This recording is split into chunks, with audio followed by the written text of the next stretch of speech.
Assalamualaikum warahmatullahi wabarakatuh. Perkenalkan, kami dari kelompok 1 akan memaparkan materi kami yang berjudul Kritik Sastra Novel Laut Bercerita menggunakan pendekatan struktural. Yang pertama-tama saya akan mengenalkan anggota saya. Yang pertama adalah saya sendiri, Musadik. Yang kedua ada Kiki Rizky. Yang ketiga ada Rizka. Yang keempat ada Feni Wahyu Lestari. Dan yang terakhir ada Ayu Dian Sasmita.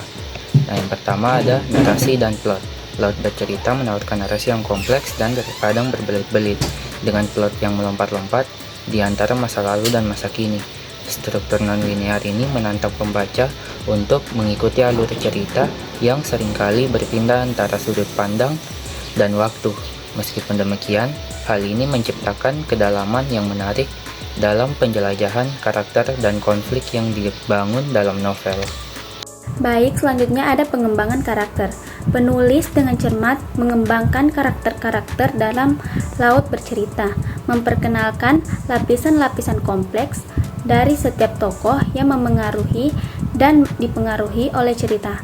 Namun, beberapa karakter mungkin terasa kurang berkembang secara mendalam, terutama mereka yang muncul dalam subplot atau latar belakang cerita.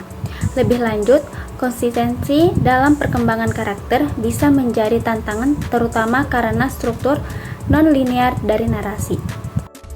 Tema dan motif novel ini mengeksplorasi tema-tema seperti identitas, kebebasan, dan perjuangan politik. Motif laut dan perjalanan menjadi simbol yang kuat dalam novel ini, mencerminkan perjalanan fisik dan emosional karakter-karakternya. Namun, pengembangan tema dan motif ini mungkin terasa terlalu ambigu atau terlalu dimuat, menyebabkan beberapa pesan yang tidak tercapai dengan jelas. Gaya penulisan. Gaya penulisan Leila Salika Chudori dalam Laut Bercerita cenderung deskriptif dan kaya akan detail, menciptakan gambaran yang hidup dari lokasi-lokasi yang berbeda dan keadaan sosial politik di sepanjang alur cerita. Namun, ada kalimat-kalimat yang mungkin terasa terlalu panjang atau terlalu rumit, mengganggu aliran narasi dan memperlambat tempo baca.